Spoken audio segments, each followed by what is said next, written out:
કામ માંગવા લાગ્યો. રાજાએ કહ્યું, ચંપાપુરીએ જા, ત્યાં તને મારા આદેશથી એક કામ મળશે.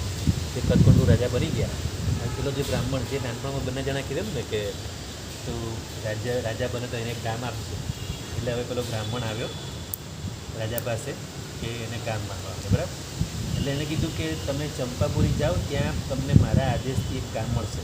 બ્રાહ્મણ તો ચંપાપુરી ગયો ને ત્યાં કરકંડુનું નામ લઈને રાજા પાસે એક કામ માંગવા લાગ્યું. એક મિનિટ, એક પ્રસ્તાવ કોની પાસે માંગ્યું એને? અચ્છા, ત્યાં બીજા રાજા પાસે ગયો. ચંપાપુરીમાં તો વાસુકી સ્વામી ભગવાન હા, તો એમના પિતાશ્રી રાજા હશે ને. હા, એ પ્રતાપસિંહ, જે પ્રતાપસિંહ નાનું રાજા હતા ને એમને જ એ દીકરો થયો ને. આ તો બહુ એના પહેલાંના સમયની વાત છે. અચ્છા. શ્રી વાસુપૂજ્ય સ્વામીના જીન મંદિરથી શોભતી એવી ચંપાપુરી, એટલે કે વાસુપૂજ્ય સ્વામીના શાસનકાળમાં, એટલે એમના ગયા પછી ચંપાપુરી નામ નગરીમાં દધીવાહન નામના રાજા રાજ્ય કરતા. એમના થયા પછી. હા, દધીવાહન એટલે આપણા વીર પ્રભુના સમયમાં દધીવાહન એટલે ચેડા રાજાને, એટલે કે ચેડા રાજાની પુત્રી એમને આપી. તો હવે એ પ્રતાપ સહિત રાજ્ય કરતો હતો તેવામાં પેલો બ્રાહ્મણ તેની પાસે આવીને એક કામ માંગવા લાગ્યો. અને રાજાએ કહ્યું કે ચંપાપુરી જા, ત્યાં તને મારા આદેશથી એક કામ મળશે. એટલે પેલા ચેડા રાજા પાસે માંગ્યું હશે અને ચેડા રાજાએ કીધું કે જા, ત્યાં તમને આપશે. ત્યાં કરકંડુનું નામ લઈને રાજા પાસે એક કામ માંગવા લાગ્યો. રાજાએ વિચાર્યું, ના, કરકંડુએ જ કહ્યું. રાજાએ વિચાર્યું, ઓહો, કરકંડુ મૂર્ખ છે કે મને આવું કહેવડાવે છે. એમ વિચારી તેણે તે બ્રાહ્મણને કહ્યું કે કરકંડુ તો દિવ્યના પ્રભાવે રાજા થયો છે, બાકી શેન પક્ષી જેમ ગરુડની સાથે વિરોધ કરે છે તેમ તે એક સૈનિક જેવો છતાં મારી સાથે વિરોધ કરે છે. તું તો દૂત છે અને વળી યાચક છે, માટે તારો વધ થાય નહીં, તેથી તેનો જ વધ કરીને તને કામ આપીશ. એટલે પેલા જેને બ્રાહ્મણે જેને રાજ્ય માંગ્યું ને જે રાજા પાસે, એટલે એ રાજાને ખબર હતી કે આને ખાલી પેલું કળશ કરવાથી, જોકે પુણ્યથી જ રાજા બન્યા છે, હાથીએ કળશ એના પર માથા પર કર્યો અભિષેક એટલે રાજા બન્યો. પણ એમ કહે છે કે શેન પક્ષીની જેમ, શેન પક્ષીનો દાખલો આપ્યો એમાં કે શેન પક્ષી જેમ ગરુડની સાથે વિરોધ કરે તેમ તે એક સૈનિક જેવો છે. એટલે ગરુડની સામે શેન પક્ષીનું કંઈ ના, ગરુડ ક્યાં અને શેન પક્ષી ક્યાં કરીને એ રાજા પોતાને ગરુડ કહે છે, પોતાને ગરુડ કહે છે. અને કે આ તો કરકંડુ તો ખાલી એ, તેથી તેનો જ વધ કરીને તને કામ આપીશ. તે દ્વિજે એ સઘળી વાત જઈને કરકંડુને કહી. દ્વિજ એટલે બ્રાહ્મણ. અને કરકંડુ તો એ વાત સાંભળીને તૈયાર થઈ ચંપાપુરી ઉપર ચડી આવ્યો. દધીવાહન રાજા પણ તેને આવતો જાણી પોતાનો કિલ્લો સજ્જ કરીને લડવા તૈયાર થયો. બરાબર. એટલે દધીવાહન અને આ કોનું થાય છે યુદ્ધ? કરકંડુની વાત સાંભળી તૈયાર થઈ ગઈને ચંપાપુરી ઉપર ચડી આવ્યો. દધીવાહન ચંપાપુરીમાં, અને આ કરકંડુને જે રાજ્ય મળ્યું, હવે કરકંડુ અહીંયા દધીવાહન સાથે યુદ્ધ કરવા માટે આવ્યો. હવે પોતાનો કિલ્લો સજ્જ કરી લડવા તૈયાર થયો. યુદ્ધને માટે ક્ષેત્ર નક્કી કર્યું. દધીવાહન રાજા પણ તેને આવતો જાણી પોતાનો કિલ્લો સજ્જ કર્યો અને લડવા માટે તૈયાર થયો. આ વખતે પદ્માવતી સાધ્વીને વિચાર થયો કે જો યુદ્ધ થશે તો બહુ જીવોનો સંહાર થશે, માટે એ પિતા પુત્રને સંગ્રામ કરતા નહીં વાત. એટલે દધીવાહનનો જ પુત્ર છે કરકંડુ. આ સાધ્વીજીને ખબર છે, સાધ્વીજીને ખબર છે. અચ્છા. હા, હવે આગળ સ્ટોરીમાં એટલું થઈ ગયું ને. મૂકી હતા ને. હા, બારે થોડી જો યુદ્ધ થશે તો બહુ જીવોનો સંહાર થશે, માટે પિતા પુત્રને સંગ્રામ કરતા હું નિભાવ. એમ વિચારીને કરકંડુની પાસે આવીને તે કહેવા લાગી, હે પુત્ર કરકંડુ, હું તારી માતા છું ને આ દધીવાહન રાજા તારા પિતા છે. વાંચ, તારી પાસે રહેલી વીંટીના અક્ષરો, એટલે કે જે વીંટી છે એ વીંટીમાં અક્ષરો લખેલા છે એની નિશાની છે. એ અક્ષરો જોઈને તેને પદ્માવતીને પોતાની માતા તથા દધીવાહનને પિતા તરીકે ઓળખ્યા ને બહુ હર્ષ પામ્યો. પછી તે સાધ્વી દધીવાહનને બોધ પમણાવને માટે નગરમાં ગઈ ને દાસી પાસે કહેવડાવ્યું. રાજાએ આવીને પદ્માવતી સાધ્વીને નમસ્કાર કર્યો અને પછી પૂછ્યું, તમે કેવી રીતે સંયમ ગ્રહણ કર્યું ને તમારા ગર્ભનું શું થયું? પદ્માવતી સાધ્વીએ ઉત્તર આપ્યો, હે રાજન, આ આપના નગરને ઘેરો ઘાલીને જે પડ્યો છે તે જ આપનો પુત્ર છે. એ સાંભળીને રાજા પગે ચાલતો પોતાના પુત્રને મળવા ચાલ્યો. અહીંથી કરકંડુ પણ સામો આવતો હતો. તે પિતાને આવતા જોઈ તેના ચરણમાં પડ્યો. આ વખતે નગરમાં મોટો હર્ષ થઈ ગયો. દધીવાહનને વૈરાગ્ય ઉત્પન્ન થવાથી કરકંડુને રાજ્યભાર સોંપ્યો અને પોતે વ્રત અંગીકાર કર્યું. દધીવાહન રાજાએ હવે શું કર્યું?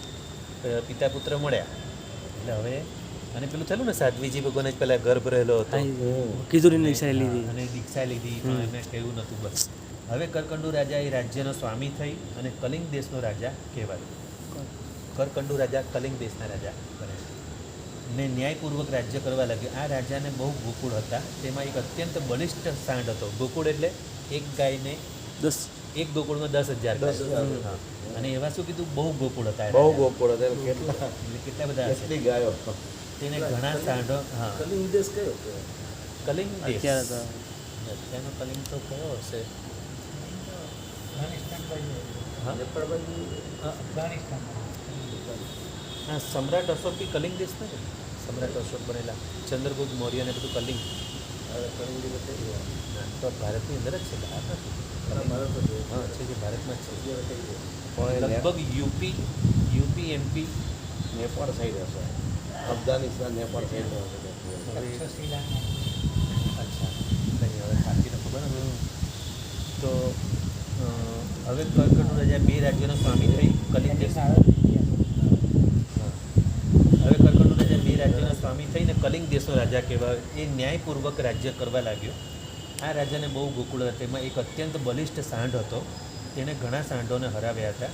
તેથી તે રાજાને ઘણો પ્રિય હતો. થોડા વખત પછી તે મૃત્યુ પામ્યો. તેને જોવા ગયો અને તેને મૃત્યુ પામેલો જોઈને તે બોલ્યો, કહો, જેની ગર્જના દૂરથી સાંભળીને મહાગર્ભિષ્ઠ સાંઢાઓ પણ નાસી જતા અને જેની પાસે કોઈ ટકી શકતું નહીં, તેનું પણ મૃત્યુ તો છે જ. હવે એમને વૈરાગ્ય થાય કરકંડુ રાજાને. એક સાંઢના મૃત્યુથી એમને વૈરાગ્ય થાય છે. આમ તો સાહેબ કલિંગ દેશનું કીધું હા તો આ કરકુંડા તો ચંપાપુરી ઉપર ચડાઈ કરીને હા તો પછી ચંપાપુરીનું રાજ અને પોતાનું રાજ બે એમને સોંપ્યા. હા, કેમ કે તે ચડાઈ ચંપાપુરી એટલે એ જ એરિયા દધીવાહન રાજા. હા, ચંપાપુરી એટલે કહું ને આપણું ભાગલપુર યુપી. હા, તો એ જ કલિંગ દેશનું છે ને એમ તો. એ જે યુપી ઉત્તર પ્રદેશ છે ને, યુપી. ઉત્તર પ્રદેશ બહુ મોટો હતો ત્યારે. હજી આપણું ભારત આર્યાવત પહેલાં બહુ મોટું હતું. અત્યારે બધું નાનું નાનું થઈ ગયું છે. પહેલાં બહુ મોટું હતું આર્યાવત. કહું છું ને, ખાલી અયોધ્યા નગરી 12 યોજન લાંબી ને 9 યોજન પહોળી. વિનીતા નગરી જ્યારે ઇન્દ્ર મહારાજે બનાવી આપેલી, દેવોએ બનાવીને આપેલી, એ વિનીતા નગરી 12 યોજન લાંબી ને 9 યોજન પહોળી. અને આ દ્વારિકા 9 યોજન લાંબી ને 6 યોજન પહોળી. ઓરિજિનલ જે દરિયાની અંદર છે, હમણાં લવણ સમુદ્રની અંદર છે. આજની દ્વારિકા તો કંઈ જ નથી, બહુ નાની છે આજની દ્વારિકા. તો ખાલી બેટ છે નાનો એવો, દ્વારકા બેટ. ઓરિજિનલ તો અંદર એટલી મોટી છે. એમાં પણ મારે જેનું આમ બધે વાંચી કે 18 દેશના ધણી, પણ આમ ક્યાંય વાંચ્યું નથી કે એના 18 દેશ કયા કયા હતા. 18 દેશ એટલે શું છે? આપણા પહેલાં છે બધા પ્રદેશો, નાના નાના પ્રદેશો, ગામ હતા કે શું છે? નાના મોટા મોટા પ્રદેશો. એટલે આ ગુજરાત ને માળવા ને આ બધું ત્યારે બધા નામ જુદા હતા. ગુજરાતી હજી તો હમણાં જે કચ્છ એક સ્ટેટ હતું. હા, એટલે એ તો ગુજરાત તો હમણાં મુંબઈમાંથી ઘણા હમણાં થોડા સમય પહેલાં રાજા હતા એ તો. ભાવનગર ત્યારે સ્ટેટ ગુર્જર દેશ, તો પછી આ રાજ્ય એટલે ગુર્જર દેશ નામ હતું ત્યારે. ગુજરાતનું ગુર્જર દેશ. એ ક્યાંય ખબર એ ક્યાંય એનો ઉલ્લેખ નથી આવતો કે એક દેશ એટલે કેવડો હતો, ક્યાંથી ક્યાં હતો, કયા કયા 18 દેશ હતા, એ ક્યાંય એટલે એમને અમારી પ્રવચન આખા સમગ્ર ભારતમાં, ભારત આવ્યાતમાં બધે ફેલાવેલું અમારી પ્રવચન. એવો ભારતના કેટલા દેશ થતા હશે? 18 થતા હશે, 50 થતા હશે, 100 વધારે વધારે થતા. આ તો ભારતના જે ગણો નાના નાના ગણતા એટલે 18 દેશમાં તો રાજ્ય હતું, પણ એમને પોતાની આ વધારે સુધી ફેલાવેલું. આપણું જીન શાસનનો પ્રભાવના વધારે સુધી દૂર સુધી ફેલાવેલું. હવે ક્ષત્રિય કુળ તો આટલું બધું આમ હા, હા. ક્ષત્રિય કુળનું રાજ્ય તો એ તો તમે હમણાંનું ક્ષત્રિય કોણ જુઓ છો, ત્યારનું ક્ષત્રિય કોણ કેટલું મોટું હતું. તો ત્યાં પછી આ બધા એકબીજા દેશો આપણે શું થાય છે, આપણે જે કંઈ ઇતિહાસ જાણવા જઈએ છીએ ને, આપણે અત્યારના ચશ્મા પહેરીને જાણવા જઈએ છીએ. આ તકલીફ આ છે. હમણાં માનો કે આપણે ક્ષત્રિય કોણ જઈએ, બરાબર, કલ્યાણક ભૂમિ છે વીરપ્રભુની, આપણે ત્યાં જઈએ તો હમણાં આપણને કંઈ જ ન મળે. તો એની તો વાત છે. હવે એ સમયનું ક્ષત્રિય કોણ હવે આપણે આજના ચશ્મા પહેરીને જોવા જઈએ તો ક્યાંથી દેખાવાનું? એનો કોઈ ક્યાંય ઉલ્લેખ જ નથી આવતો. ઉલ્લેખમાં શું છે, આપણું મોટાભાગની જીન શાસનની બધી વસ્તુને દબાવી દેવામાં આવી છે. મોટાભાગના આપણા ઇતિહાસોને દબાવી દેવામાં આવે છે. આપણને બધું મુગલોને એ બધો ઇતિહાસ ભણાવીને શું કરવાનો? એ બધો ઇતિહાસ આપણે શું કરવાનો? અંગ્રેજોનો ઇતિહાસ ભણાવ્યો છે. આ સાલમાં આટલા સાલમાં અંગ્રેજો આવ્યા. આપણે સ્કૂલમાં જ બધું ખોટું ખોટું જે આપણું જીન શાસન, આપણા ક્રાંતિવીરો, આપણા જૈન શાસનના ક્રાંતિવીરો કેવા હતા? શરૂઆત ક્રાંતિ કરનાર આપણા બધા હતા. રૂકમીચંદ ને બધા નામ તમે સાંભળો? બધા જૈનો જ હતા. હા, હુકમચંદ બાઠિયા એ પેલા અરે મોટા પણ આ શિવાજીને બધાને પણ આપણા જ શ્રાવકોએ જ મદદ કરી છે. એમ નથી બધું. સ્વાતંત્ર્ય સંગ્રામમાં બી આપણા જૈનો તો ઝઘડુ સાહેબે કેટલા દુકાળમાં કેટલું બધું અનાજને બધું કર્યું ભંડાર ખોલી દીધા બધે જ 12 વર્ષના દુકાળ પડ્યા છે. હવે આ ખાલી ગુજરાત અલગ કરવામાં પહેલો મરાણો અદાણી હા બોમ્બેમાં 24 જણામાં છે પહેલો અદાણી હતો. એટલે આપણા જૈન શાસનના ઇતિહાસને દબાવવાનું જ બધું એ કર્યું છે. બાકી એમની આમ જોઈએ તો ભગવાનના શ્રાવક કેટલા હતા નરસિંહ ભગવાનના સાધુ કેટલા શ્રાવક કેટલા એ તો આપણો છે જ ને. એની 14,000 તો સંખ્યા આવે છે. છે જ સાધુ ને. શ્રાવકોની બી સંખ્યા છે ને, શ્રાવક શ્રાવિકાની ઘણી મોટી સંખ્યા કેટલા હતા? ઘણી મોટી તો લાખોમાં છે. એટલે એમ નહીં, ખાલી મુખ્ય આપણે જે 10 શ્રાવકો જે વાત કરી છે તો મુખ્ય એની મહાશ્રાવકો, બાકી શ્રાવકો બી ઘણા. સંખ્યા છે ને કે નરસિંહ ભગવાનના કેટલા સાધુ સાધુ છે જ ને સંખ્યા. 14,000 સાધુ, 36,000 સાધ્વી છે. 50,000 હા, 50,000 એટલા. હા, અને ગૌતમ સ્વામીને 50,000 શિષ્યો જુદા પાછા. જે 50,000 કેવડી ગૌતમ સ્વામી તો જેને બી દીક્ષા આપે ને બધા કેવલ ગ્રામ એ કેવળ જ્ઞાન જ. સ્વામી ભગવાનના તો 14,000 જ સાધુ. એક આચાર્ય હોય ધારો કે પ્રેમ સુધીના આટલા તો કે પછી તો જીવન ભરના બધા એમ જ એમની એટલે જે ભગવાનના હાથે દીક્ષા લીધી હોય એ 14,000 સાધ્વી એમ, અને જે ગૌતમ સ્વામીના હાથે દીક્ષા લીધી એ જુદા પાછા. ભલે ગણાય એમનામાં જ, પ્રભુના જ ગણાય, કેમ કે એમના શિષ્યના શિષ્ય થયા, પણ પર્સનલી જ્યારે ગણવા જાવ ને આપણે એમ અંદાજ કાઢી શકીએ આટલા સાધુ સાધુ હોય તો આટલા જૈનો હોય, આટલા જૈનો હોય તો આટલી વસ્તી હોય, તો જોવા જઈએ તો દેશ ઘણો નાનો કહેવાય. કયો 14,000 50,000 ખાલી સાધુ સાધુ હોય. પણ એ તો ખાલી બિહારમાં ને, બિહાર ને યુપી ને બધો એટલો પ્રદેશ, હા બાકી આગળ તો બીજું બધું બીજે કેટલું બધું હોય. એમનો જે દેશ ઘણો હમ. આમ કેલ્ક્યુલેશન આમ ગણવા જઈએ ને કે આમ નહીં તો આમ હોય તો આટલું આમ હોય, આમ હોય તો આટલું આમ હોય, તો એ તો દેશ એવડો મોટો થાય જ નહીં. કારણ કે એમાં બધા જે ક્ષત્રિયો હતા આટલા એ દીક્ષા લીધી. પહેલાં છે ને જન્મથી જૈન નહોતા બધા, ક્ષત્રિય હતા. ક્ષત્રિયો, અને ખાલી ક્ષત્રિયો નહીં, બધી ભગવાને તો બધા 4 કોમને દીક્ષા આપી, આ તો હરિજન નથી. બધાને આપીએ દીક્ષા. એટલે ભગવાને કીધા કર્મથી જૈન બનાય, જન્મથી જૈન બનાય એવું જરૂર નથી, કર્મથી જૈન. અને આ થિયરી ભગવાને સમજાય. અને એ રીતે પછી જ્યારે કુમાપા રાજાએ જ્યારે ભગવાન પોતે જ કહી ગયા હતા, સૈનિક મહારાજાને કહી ગયા હતા કે આપણા આ સમયમાં જેટલું તમે પ્રભાવ નથી કરી શકતા ને જૈન શાસનની, તમે આ કતલખાના બંધ નથી, પેલું કાલચોરી કસાઈને કીધું પણ એ બંધ નથી કરાવી શકે. એના કરતાં એક સમય એવો આવશે કે જ્યારે કલિકાલ સર્વજ્ઞ થશે ને જ્યારે કુમાપા રાજા થશે, આખા દેશમાં અમારી પરિવર્તન કરાવશે. એના બધા ઘોડાઓ અને ભગવાન એમ કહેવાય આ બધું વિચારીએ ને ત્યારે એમ થાય કે કુણિકને શ્રેણી પરમ ભક્ત, હા. કુણિક આટલા ચપકામાં હા, આવે. હા. તો કુણિકને નહીં સમજાવી શક્યા ભગવાનનું પુણ્ય બસ એની જ વાત છે. એટલે ભગવાનનું પુણ્ય કાચું પડે એમ ના બોલાય, પણ આપણા જીવોમાં યોગ્યતા, કેવું અઢળક પુણ્ય આપણા જીવોની યોગ્યતા એવી ઓછી એમ. સાક્ષાત ભગવાન હોવા છતાં પણ ન સમજે. 363 પાખંડીઓ ભગવાનના વિરોધ કરવા દેશનામાં રોજ આવતા સમોસણ. બોલો 363 પાખંડી. વિરોધીઓ જ હતા. હા, તો એના જ સગા જ જમાય. આ બધું આમ કે એને નિંદહો મકડાય. જમાલી તો નિંદહો કહેવાય. નિંદહો એટલે સત્યવાદનો જે સ્વીકાર ન કરે ને વિરોધ કરે એને નિંદહો કહેવાય. એવા 9 નિંદાઓમાં સૌથી પહેલાં તો જમાલી. અને એમના શિષ્યો કેટલા? વીર પ્રભુ કરતાં તો વધારે શિષ્યો એમના. ગોશાળાના શિષ્યો કેટલા હતા? ગોશાળાના તો ઘણા શિષ્યો હતા, બહુ મોટો આંકડો છે. હા, એટલે ભગવાનના સમયમાં ભગવાનની વાત માનવા કરતાં વિરોધી વાત, અધર્મને માનનારા લોકો વધારે હતા. એમ કહેવાનો મતલબ એ જ થાય ને, ગોશાળાના શિષ્ય એટલે વધારે હોય તો જો ક્વોલિટી તો ઓછી જ રહેવાની, કેસર તો ઓછું જ રહેવાનું, ચંદન ન બને. ચંદન તો બધા જંગલમાં ન જ મળે. પણ એનો મતલબ એ નથી કે ક્વોલિટીમાં એટલે ક્વોન્ટિટી ને ક્વોલિટીની વાત આવે, હું તો ક્વોલિટી જ ચડવા. કેસર બધા જંગલમાં કેસર બધે ન થાય, કેસર તો થોડુંક હોય, પણ કેસરની કિંમત વધી જાય. કિંમત તો કેસરની નથી. કસ્તુરી ક્યાં જલ્દી મળે? એટલે એવું ધર્મનું તો બધે જ. મહાવિદ્યમાં પણ અત્યારે કે એમ માનીએ કે શું મહાવિદ્યમાં બધે જ ના, મહાવિદ્યમાં પણ જો જેમ આપણું ભરત ક્ષેત્રમાં છે ને 32,000 દેશો છે ભરત ક્ષેત્રમાં, એ રીતે મહાવિદ્યની પણ એક વિજયમાં 32,000 દેશો છે. પણ 32,000માંથી 25.5 જ આર્ય દેશો છે. જેમ અહીંયા આપણે ત્યાં 25.5 આર્ય દેશો છે, ત્યાં પણ એવું જ છે, 25.5 જ આર્ય દેશ. બાકી બીજા બધા તો બધા અનાર્ય દેશો જ છે. ત્યાં પણ ચક્રવર્તીઓ તે દિગ્વિજય કરવા નીકળે છે આ જ રીતે. અહીંયા જ્યારે 9મા મહાપદ્મ ચક્રથી થયેલા ત્યારે એમણે આખા ભરત ક્ષેત્રના બધા રાજાને 32,000 રાજાને જૈન બનાવેલા. જૈન બનાવેલાનો મતલબ શું થયો કે જૈનો બધા નહોતા. નતા તો મહાપદ્મ ચક્રવર્તીએ બધા 32,000 રાજાને જૈન બનાવેલા. ત્યારે આખું ભરત ક્ષેત્ર એટલે 6 ખંડ ટોટલી જૈનો જૈન, હતા. હા. 9મા મહાપદ્મ ચક્રવર્તીની વાત છે. ત્યારે એમણે કરોડો દેરાસરો બંધાવેલા, કરોડો. માતાની આજ્ઞાથી, માતા તમને શું ગમે કરું? બસ મને તો જીનાલય ને જૈન પ્રતિમાને આ બધું ગમે. એક પણ દિવસ ખાલી નહીં હોય કે રોજ નવા નવા દેરાસરો નિર્માણ, રોજ. અને એ પણ દીક્ષા લઈને મોક્ષે ગયા મહાપદ્મ ચક્રવર્તી 9માં. બધી અદ્ભુત આપણી જૈન શાસનની વાતો અદ્ભુત છે. આપણે અત્યારના ચશ્મા પહેરીને જોવા જશું તો નહીં, આપણે એ સમયના ચશ્મા પહેરીને જુઓ તો તમને અદ્ભુત લાગશે.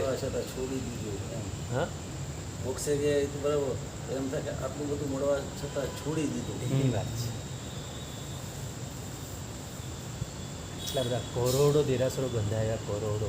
એટલે આપણે ખાલી આજની વાત નહીં, આપણે ઇન્ડોનેશિયામાંથી બી દેરાસર નીકળે છે, આપણી પ્રતિમા નીકળે છે ઇન્ડોનેશિયામાંથી. તો અરે હું તો કહું ખાલી ઇન્ડોનેશિયાની વાત છોડો, આખું ભરત ક્ષેત્ર તમે ખોદી કાઢો ને બધેથી જીના લેવા નીકળવાનું. પ્રતિમા નીકળવાની. કંઈક કે કરોડો દેરાસર બંધાયેલા છે મહાપદ્મ ચક્રથી. એટલે જૈન શાસન તો તમને કહું ને બધે જ છે, ત્રણેય લોકમાં છે. તમે જો શાશ્વતા જીનાલય છે ત્રણેય લોકમાં. પહેલે સ્વર્ગે 132, બીજે 128 કયા, એ બધા તો શાશ્વતા. સ્વર્ગલોકમાં તો બરાબર છે, પણ ભરત ક્ષેત્રમાં ભરત એટલા બધા ક્ષેત્રમાં ત્યારે કરોડો જીનાલયો બંધાવ્યા, તો એના અવશેષો બીજા ત્રીજા ક્યાંક ને ક્યાંક નીચે બીજે ત્રીજે બહુ ક્યાંક બહુ નીચે, બહુ વધારે ઊંડા જવું પડે. કેમ કે કે ઉથલ કેટલા પાથલ. લેયરો થયા, પૃથ્વી ઉપર કેટલા લેયરો થયા છે, એ ઉથલ પાથલ થઈ ગયું. તો કેટલા વર્ષો થયા છે, કરોડો વર્ષો થયા છે, અબજો વર્ષો થયા છે. રશિયાએ કંઈ અંદર ખોલ્યું 1 કિલોમીટર અંદર હા, ખોલ્યું. હા. અંદરથી અવાજ આવે છે કે નરકના જીવો છે ને તેનો અવાજ આવે.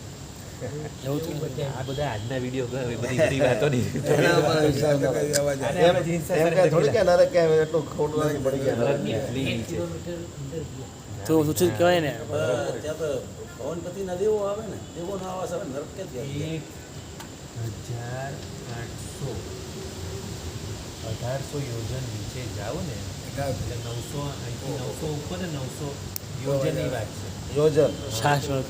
પછી ભવનપતિનું નીચે હા. કેટલું મોટું છે. ભવન આવે ભવન નીચે તો પૃથ્વી કેટલી બધી છે. આ અષ્ટાપતિ પૃથ્વી રક્ષાકાર આ પૃથ્વી આપણે તમે આ 2 મિનિટમાં ખોદી કાઢો એવી નથી ભાઈ. પૃથ્વી પૃથ્વી કેટલી તો જાડી છે. કેટલી જાડી છે. તો આ ચક્રવર્તીના છોકરા કેટલા આટલા યોજન ખોદી નાખ્યું હશે, ત્યારે ઓલા ભવનપતિના દેવોના ઘરમાં પાણી જવા માંડ્યા ને. હા, ક્યાં? 900 યોજન નીચે ખોદવી જશે ને. હા, એમની પાસે અષ્ટાપદ માટે. એમની પાસે ચક્ર રત્ન પેલું દંડ રત્ન હતું. દંડ રત્નથી ખોદેલું. બાકી એમની બી શક્તિ નહીં, પણ દંડ રત્ન, ચક્રવર્તીનું દંડ રત્ન લઈને ગયેલા. અને એવી થોડા નાના કાણા પડે ને એમાંથી ધૂળો ગઈ અને પછી એમાંથી પાણી ગયું. પછી પેલા દંડ અષ્ટાપદને ત્યારે એટલી અષ્ટાપદની રક્ષા કરવા માટે. હા. પણ તો બી એ વખતનો એ લોકોનો 500 ધનુષની કાયા હોય એ લોકો કરી શકે. હવે આપણે આપણા ચશ્માથી જોવા જશું તો નહીં દેખાય. આપણે 500 ધનુષની કાયાની પહેલાં કલ્પના કરવી પડે, કેવી શક્તિ હોય અને એ લોકોનો ભાવ કેવો હોય. મશીન છણકામાં કોઈ સાયન્સ કરવા જાય તો એના મશીનો ખરાશ થઈ જાય. સાયન્સની કોઈ તાકાત જ નથી. ત્યારે ઘૂંટણે ચાલતું બાળક છે મંત્ર આગળ અને ધર્મ તો ભીષ્મ પિતામાં દાદા છે. 500 હાથની કાયાવાળા માણસો હોય એની શું શક્તિ હોય છે, શું હશે. તો અહીંયા કરકંડુને છે ને આ રાજાને પેલો સાંઢને આવો હાલતમાં જોઈને વૈરાગ્ય થાય છે કે આટલો શક્તિશાળી સાંઢ હતો, એની પણ આવી હાલત થાય છે. એટલે સમય બહુ મોટો સમય જ બળવાન છે. એ બધું કંઈ બળવાન નથી. એટલે હું જો એમ માનું છું કે હું રાજા છું ને એવું એમ કે વૈરાગ્ય થાય છે. અને વૈરાગ્ય થાય છે. હવે બાકીની સ્ટોરી આપણે કાલે લઈશું. અને જે અમે બધી ગાથાઓ મૂકી છે વૈરાગ્યની બધી સરસ સરસ બહુ ફાઇન છે. આપણે અહીં જે વસ્તુ દેખીએ છીએ તે વસ્તુ પાછી નથી દેખાતી, કારણ કે આ કાળ 3 લોકરૂપી પુષ્પના ગોળાની સાથે ક્રીડા કરે છે. શબ્દ મૂક્યા છે. રમત રમે આ સમય પુષ્પનો દડો જેમ ફૂલોનો દડો હોય અને દડાની સાથે જેમ કોઈ રમતું હોય બાળક, એવી રીતે આ સમય આ ત્રણેય કાળ રૂપી ફરતો રહે છે. અને આપણે જે વસ્તુ આજે જોઈ તે તરત કાલે દેખાતી નથી, વર્તમાન ભવિષ્ય ભૂત તે વસ્તુ પાછી નથી. કારણ કે એક વખત વસ્તુ જ્યારે કોઈ જીવ જાય છે પછી તરત પાછો આવતો નથી. આ રીતે જે સત્વરૂપ ન હોઈને પણ અસત્વપણાને પામે છે, માટે અભાવ છે આદિ અને અંતે જેને એવો જે અભાવ તે ભાવપણાને સી રીતે પામે, અર્થાત અસત્વ વસ્તુ સત્વપણાને સી રીતે પામે. માટે આ કુટુંબ, દેહ, લક્ષ્મી, સ્ત્રી, આભૂષણો, પ્રમુખ સર્વ રૂના સમૂહની પેઠે અનિત્ય જ જણાય છે. ઇત્યાદિ વિચાર કરતાં કરતાં તેને વૈરાગ્ય થવાથી જાતિસ્પૂર્ણ જ્ઞાન ઉપયોગ કરકંડુ રાજાને જાતિસ્પૂર્ણ જ્ઞાન હતું. તેને પોતાનો પૂર્વ ભાવ યાદ આવ્યો. દેવતાએ આવીને તેમને રજોરણ વગેરે સાધુનો વેશ આપ્યો. તે લઈ તેમને પોતાનો રાજ્ય વૈભવ તણખલાની જેમ છોડી દીધું. આ પ્રમાણે કરકંડુ રાજા પ્રત્યેક બુદ્ધ થયા. જે પોતાની જાતે બુદ્ધ પામે એને પ્રત્યેક બુદ્ધ કહેવાય. પ્રત્યેક બુદ્ધ. હા, આમ તો તીર્થંકરને સ્વયં સંબુદ્ધ કહેવાય, પણ આ પ્રત્યેક બુદ્ધ એટલે જાતિસ્પર્ધ જ્ઞાન થવાથી એટલે પોતે એટલે કોઈ ગુરુનો ઉપદેશની જરૂર ન પડી એટલે પ્રત્યેક બુદ્ધ થયા. અમુક વસ્તુ જોવાથી જે બોધ પામીને ચારિત્ર અંગીકાર કરે છે તે પ્રત્યેક બુદ્ધ કહેવાય છે. આ પ્રમાણે પોતાના ગોકુળમાં એક ઉત્તમ, ઉજ્જવળ, પવિત્ર અને વાંકા સ્વરૂપવાળા મત્ત સાંઢને વૃદ્ધાવસ્થાને અંતે મૃત્યુ પામેલો જોઈ સર્વવૃત્તિને અસ્થિર ગણી બોધ પામીને કલિંગ રાજા કરકંડુએ ચારિત્ર ગ્રહણ કર્યું. ઇતિ શ્રી કરકંડુ મુનિની કથા. બસ આ એને કઈ રીતે વૈરાગ્ય થયો એની વાત હતી આમ. પછી હવે આવશે હલ વિહલ, બીજી સ્ટોરી આવશે હલ વિહલ. એમાં હલ ને વિહલની વાત છે. એ બી બહુ એમાં પેલો સેચનક હાથી સેચનક હાથી જીના જ્ઞાન બોલે છાવલો પડાવે.